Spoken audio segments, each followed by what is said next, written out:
அதிமுகவும் பாட்டாளி மக்கள் கட்சி அவங்க 2 பேரும் வந்து கூட்டணி வச்சிருக்காங்க. இவங்க 2 பேரும் எந்த அளவுக்கு என்ன என்ன நினைக்கிறீங்க அதை? கூட்டணி கண்டிப்பா இது ஜெயிக்கணும் தலைவர. கூட்டணி வந்தாதான் நம்ம தமிழ்நாட்டுல ஒரு மிகப்பெரிய ஒரு திருப்பு முனை வரும். Okay okay. ஏன்னா எடப்பாடியார் வந்த விதம் வேணா சரியில்லாம இருக்கலாம், அவரோட ஆட்சி முறை மக்களுக்கு எல்லாருக்குமே நல்ல திட்டமா இருந்து அரசு வேலை கொடுத்ததுல இருந்தும் சரி எல்லா இதுலயுமே எடப்பாடியார் கரெக்டா செஞ்சுட்டு போனாரு. பசுமை புரட்சி திட்டத்து பசுமை வேளாண்மை தஞ்சை டிஸ்ட்ரிக்ட்ல அவர் தான் வந்து எல்லாத்தையும் நிறைவேற்றினாரு. வேற எந்த கட்சியும் இது பண்ணல இல்ல.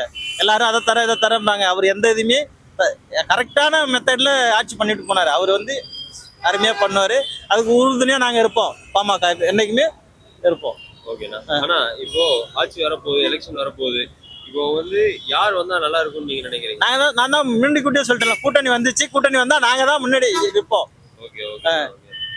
ஆனா அப்புறம் இப்போ ஏடிஎம்கே அவங்களோட ஆட்சியில ஏற்கனவே இருந்த ஆட்சியிலயும் சரி இல்ல இந்த வரப்போகுது அது வந்து நல்ல ஒரு திட்டம், இது வந்து நல்லா இருந்துச்சு, இது திரும்பி வரணும்னு நினைக்கிறேன் அப்படிங்கறத எதை சொல்லுவீங்க? ஏடிஎம்கே இல்லையா? ஆமா. ஏடிஎம்கேல அரசு தரப்பு வந்து எவ்வளவோ பேர் வந்து எக்ஸாம் எழுதி பாஸ் பண்ணாங்க. அது வந்தா நல்லா இருக்கும்.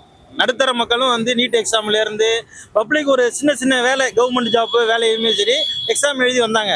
அதுக்கு வந்து நல்ல வரவேற்பு வந்து அதிமுக ஆட்சி இருந்தது.